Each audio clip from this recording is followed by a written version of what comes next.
I set my moves up strategically. Enemy kings are taken easily. Knights move 4 spaces in place of bishops east of me. Communicate with...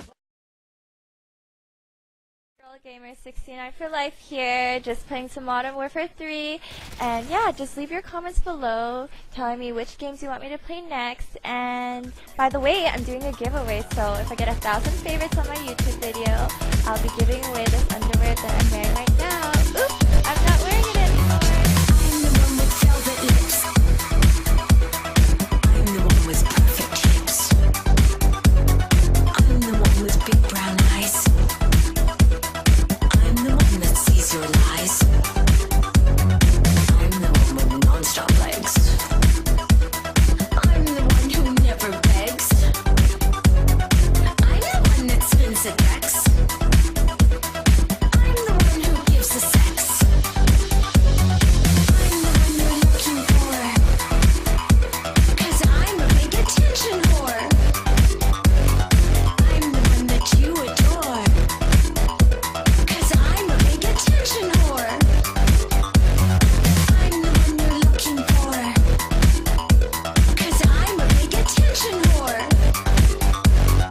I'm the one that you adore.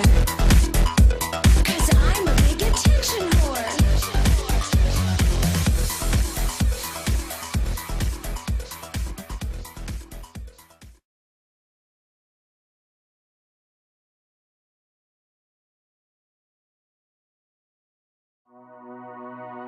I am a gamer. I am a gamer. I play on PC. I play on GameCube. PSP, iPhone, I play on PS3. Xbox, Wii, and HTarcade. I'm Mario. Gordon Freeman. I'm Link. Master Chief. Sonic. Mega Man. And BJ Blazkowicz. I'm a level 85 Blood Elf Hunter. And I am a woman. And I am a woman. And I am a woman. And I am a woman. I don't need you to hold my hand. I don't need you to protect me. And I don't want more treasure. No, I won't tell you what I'm wearing. And no, I won't take off my top. And no, I'm not here so you can rub one out. I'm here to game. I am here to own. I am here to own. It doesn't matter if I'm hot. It doesn't matter if I'm on my period. It doesn't matter if I like boys or girls. Don't judge me based on my ID. don't judge me based on my avatar. Don't judge me because of my voice. Do I judge you for being a dude? No. Do I care about the length of your sword? No. No. No. I'm just here to capture the flag. I'm just here to complete the Bring the Light quest. I'm just here to snipe your ass from the bell tower. No, I'm not one of the boys. But neither are you. Online, we're all on the same team. We're gamers. We're gamers. We're gamers. We're gamers.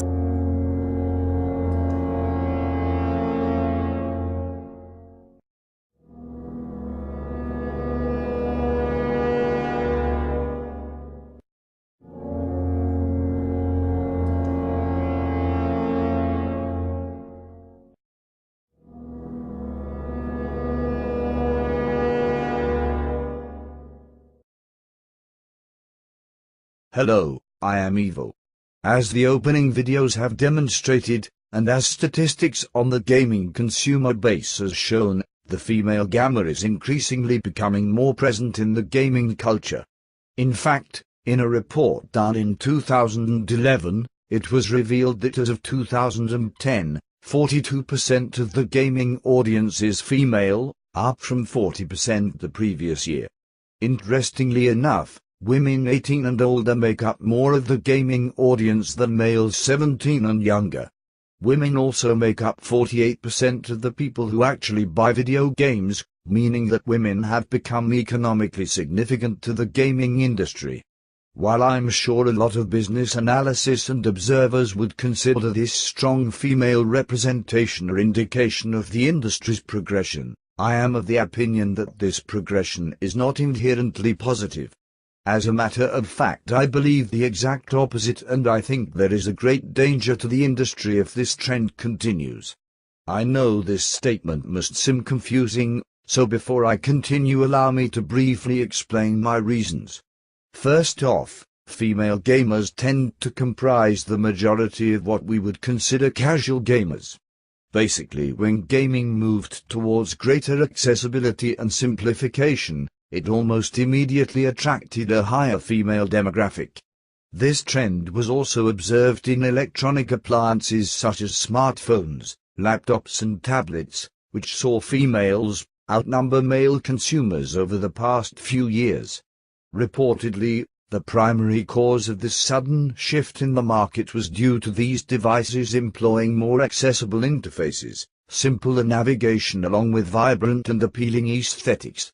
What this all says basically is that the prettier and easier something is, the more likely it will attract women, which suggests that if the gaming industry does become female-dominated, we can expect a very shallow and superficial experience from our gaming. Secondly, thanks to studies done in the science of neurology, it's been discovered that the male and female brain are quite unique from each other, particularly in the way we perceive stimuli both externally and internally, which ranges from anything to pain, sound, imagery, literature and in this case, preferences in entertainment. What this means is that if the gaming industry did become a female-dominated market, the content would obviously be designed towards female interest, and if we go by what women tend to be attracted to based on their preferences in other mediums, then it's safe to assume gaming of the Twilight, Hunger Games, 50 Shades of Grey, and Sex in the City variety would become the new central focus in gaming design. Lastly, my other main hesitation to embracing a larger female presence in the industry is due to a concept known as female hypoagency, and since this is probably something new for most of you, the following soundbite will quickly summarize and explain this concept. About female hypoagency. He suggested that the phenomenon of women feeling compelled to sort of shove their way into male-only or male-oriented spaces and kind of starting to boss everybody around and police their behavior and their speech, that can be attributed to female insecurity. And he thought that insecurity probably stems from a perception both in the culture and within individual women that really all they bring to the table is their sexuality.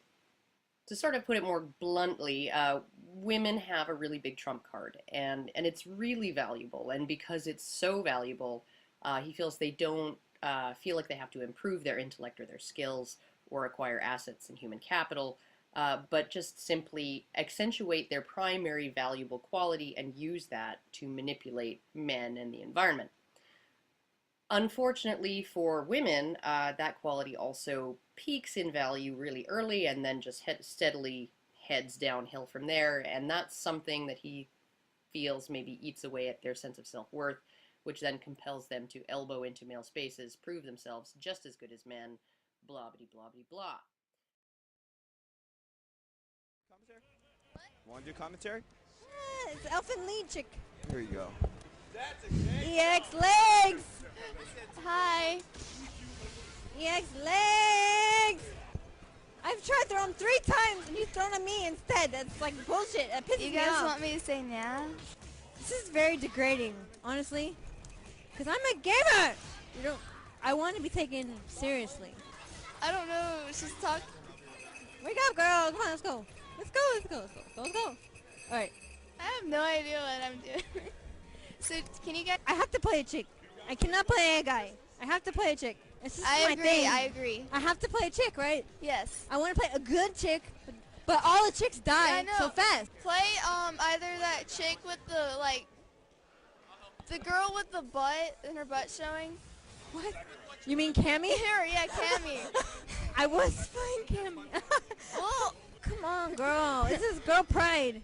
No, we don't show our asses for these damn idiots. I can hear you, and it's really funny. I can hear your conversation. Yeah, I can hear you too, baby. Yeah. Oh my God, you're gonna play Cody against me, throwing your fucking rocks? No, you're doing a super against me. Me? I'm not a dog. Obviously, a girl who is drunk.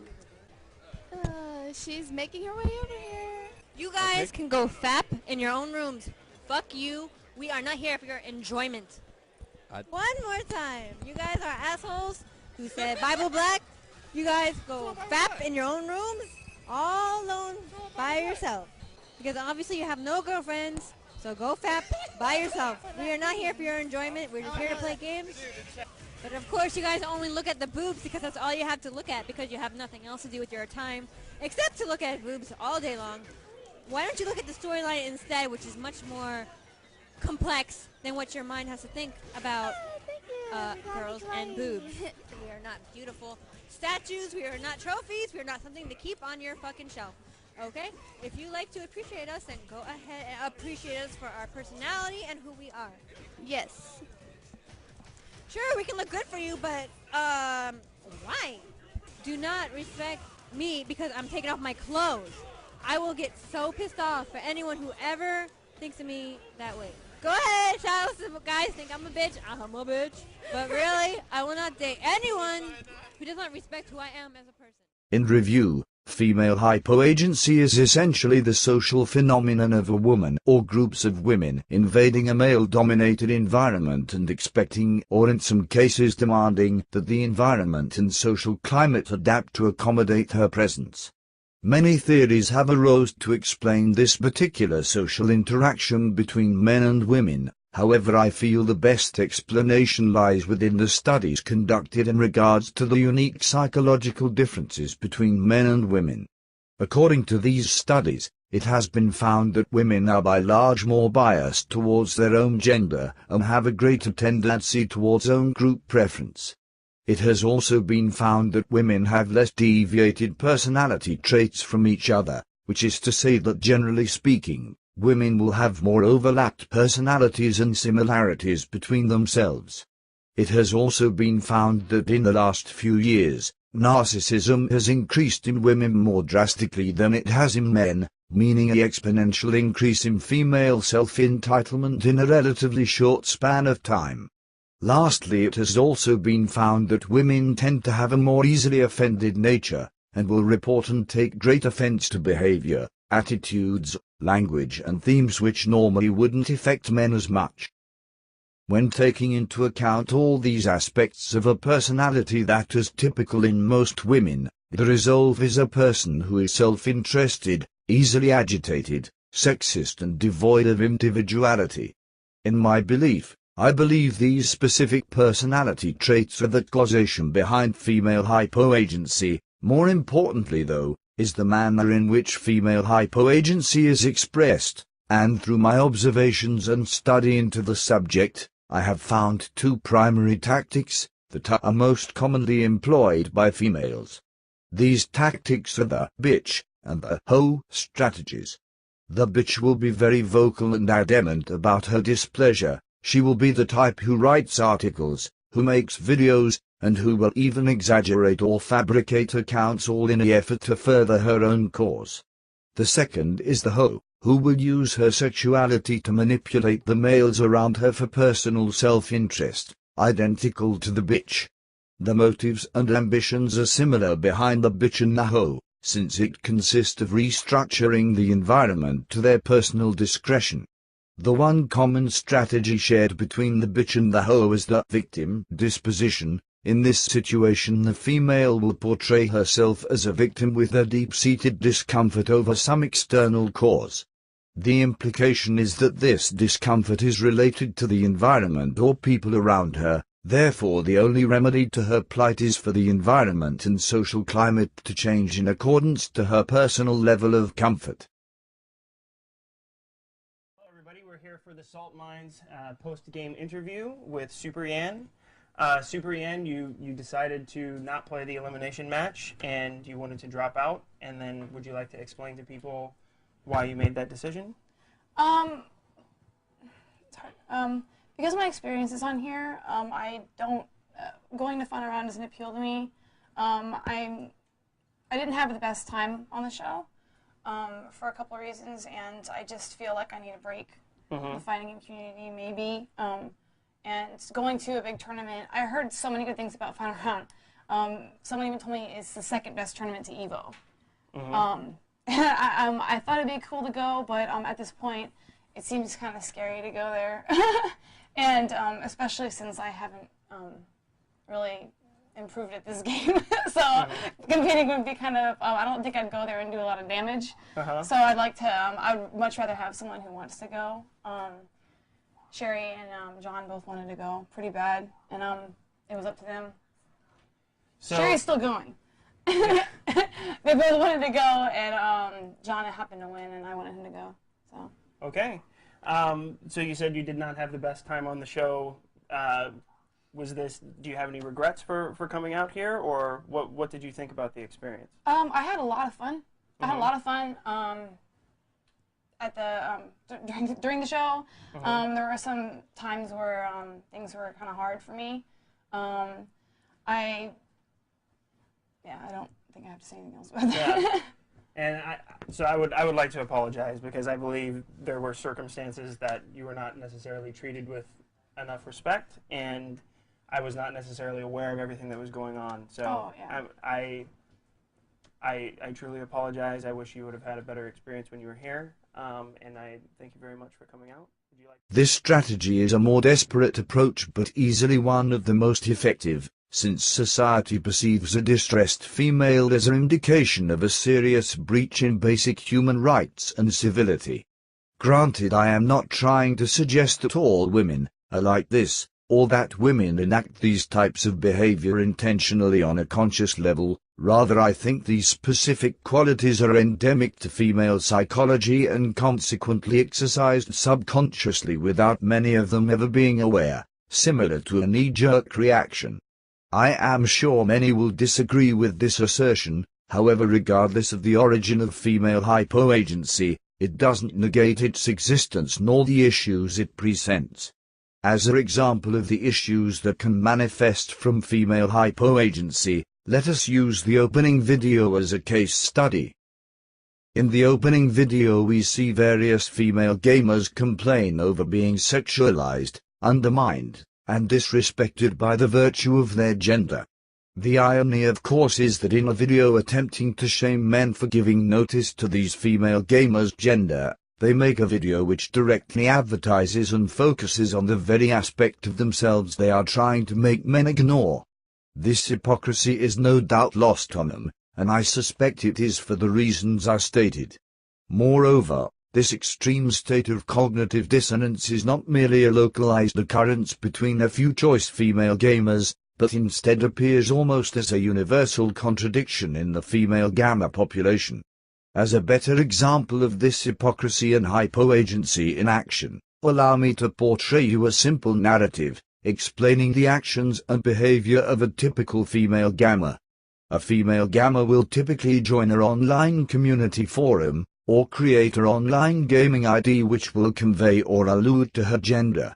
She will socialize in a way that is flirtatious, and portray herself in an overly competitive and aggressive manner, constantly enforcing her competence and legitimacy as a gamer in relation to her male peers. If the female gamer in question is seriously invested to the gaming culture, she will have a Facebook, YouTube or fan page account which features several provocative and sexualized images of her with a few inserted references of her supposedly intended interest in gaming. She will also usually have videos of herself playing a particular game with a strong emphasis on her physical features, either in the way she is dressing or in the angle the camera is positioned while she is playing said game. If the female gamer in question takes her investment into gaming a step further, to the point of participating in gaming tournaments, the strong emphasis on her physical features will persist, except a number of sociological complications appear with her physical presence. This includes her hysteria over potential harassment, physical or sexual, or a number of self-imposed issues which are typically attributed to whatever irrational fear she happens to be experiencing in that particular moment. The problem and annoyance really comes from this particular scenario, since numerous provisions and adaptations must be met so that the female gamer can feel safe and comfortable. Failure to comply with these measures appropriately by the surrounding environment is an immediate implication of systemic prejudice, misogyny and hostility towards her and/or females therein. A good display of this is the incident that occurred during this moment in the Cross Assault web show, which featured a female gamer engaging in the behavior I just explained. I don't want to hear any complaining, Miranda. You're about to get smelled. No, 7 seconds left. It's only one. 7, 3. It's only one. Yeah, I know. You're halfway to getting smelled. I'm gonna get real close for this one. You already are. You need to focus, Miranda. Come on. Dude, I told you I need to break like a long time ago. Look. Okay. I'll do my best. 17 seconds, 15 seconds. I'm about to smell you, Miranda. I'm about to smell you, Miranda. Okay, cool. Smell me so I can go. Alright, that's fine. What's your boyfriend's name? Joe? Following this incident, the gaming industry went into a media frenzy that saw several popular gaming news outlets examining all the ways the gaming industry is hostile and innately discriminatory against females. Female hypo-agency took full effect in this situation. This female came into a male-dominated environment, didn't adapt to the situation but instead expected the situation to adapt to her, as a result of the environment not responding to her presence in the appropriate fashion in accordance to her definition of what constitutes her appropriate reaction. Her extreme narcissism came through, and in essence, turned the entire incident, which was entirely self-composed, into a platform to generate attention onto herself and thus all women in the community for a self-perceived issue that doesn't even exist. This female gamer isn't alone in this type of behavior. It's very common for lots of female gamers to complain about similar issues about the community's supposedly harsh treatment towards them. What they will always neglect and fail to mention is that gaming, especially competitive gaming, is by the nature of its premise a very harsh and hostile atmosphere towards all people.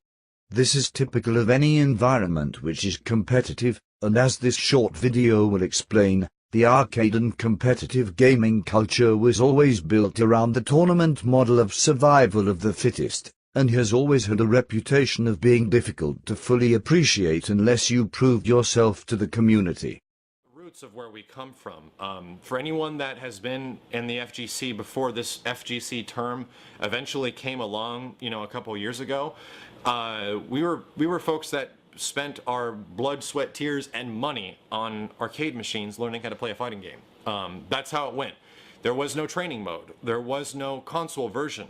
There was just you in an arcade full of people much older than you, much younger than you, and a variety of ethnicities all over the place, and you had to fight against them. And whether you were an outgoing person, a social person, kind of dictated how well you did sometimes, or how not well you did, or how the scene was interpreted by you. It's kind of hard to go into that mentality nowadays because of the internet, because of the way people are communicating with each other in our current day and age. When the fighting game community exists as we know it right now, at things like Wednesday night fights, at Big 2, at local tournaments and stuff like that, it more calls back to the older age of fighting games, the arcade scene. The thing is, with this arcade scene, if you wanted to get into this scene, if you wanted to be somebody that everybody knew about or knew that you were coming, or it was like that guy using those characters, you had to prove it to yourself. And you had to prove it to yourself and to the people around you. And if you didn't do so, you were nothing. You were literally a random kid playing a video game and no one gives a shit and they're gonna beat the hell out of you. Not physically, it's a video game.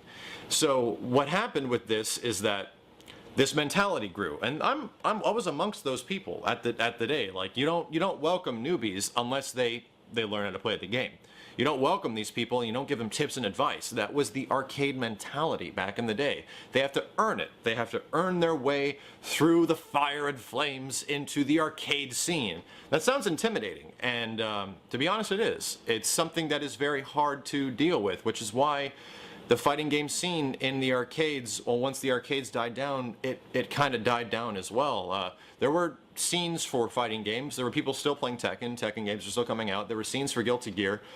but they're small. There wasn't a lot of people. There would be less than a few thousand for the most part. This is until Street Fighter 4 came out and things really changed. However, the mentality of the folks that were still in the fighting game community, that mentality still stayed. That you have to prove your way through by being good at the game. And that was the only way you could really do it. You had to be good, and you had to provide something to the people around you. And I've tried to change that with my channel and the videos I make. Not as much I tried to change that history and that culture, because I think it's a rich culture and I think it deserves to be preserved in some way. But at the same time, it's hard for new people to understand that. Mind you, this was well before the advent of any female gamers, indicating that these particular social norms were well implemented before females entered the community, proving they were not adopted specifically to target women or to make them feel excluded. The real frustrating part for me, though, is that these female gamers are for the most part not even gamers or fans of the industry in the pure sense, like their male peers.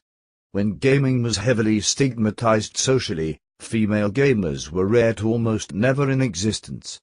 During the years when gaming was nothing more than an isolated culture, hidden away from most of society, it was indeed the last place you would expect to see females.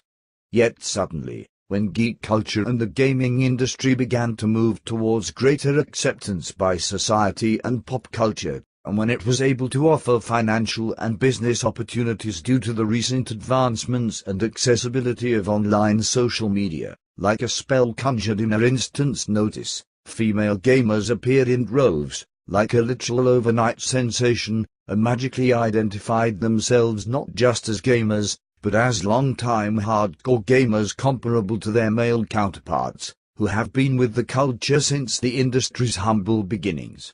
In reality, most of the female gamers only became interested the second gaming hit the mainstream, and in the case of female gamers that are well known or famous in the community, they're usually aspiring models who were not able to claim success on their own, thus they used the geek culture in its various forms as a mediocre rise to fame, in other words, shameless self-promotion. While a male gamer wanting the same level of exposure and notoriety will have to achieve this same effect based off the merits of his contribution to the community, a female gamer only simply needs to look a certain way, with enough publicity and promotion to instantly become recognized as a prominent member of the community. Consider cosplayers and the popular female gamers in the geek culture as an example. Outside their physical attributes, none of them contribute or progress the industry in any meaningful way, yet they receive enormous undeserved attention and praise. To put it bluntly, they feed and parasite off the culture for their own self-interest, while the males, who built the community off the sweat of their brow and labor, receive a fraction of the admiration and appreciation. This following the herd and jumping on the wagon behavior is a typical aspect of female psychology, unfortunately, but it offends me a great deal more, in this instance due to its sheer abundance, and the enormous influence it has had on the industry in recent years. It is for all these reasons stated, that I personally don't see the rise of the female demographic as a positive. From what we have seen thus far, female attendance is intimately tied to censorship, repression, misandry and dare I say conformity. When an environment ceases to function off the principles of free thought, freedom of speech and competition, then the prospect of innovation, originality, discovery, creation, and ingenuity is greatly reduced to becoming entirely removed in favor of etiquette, political correctness, subjective concepts of civility and appeasing.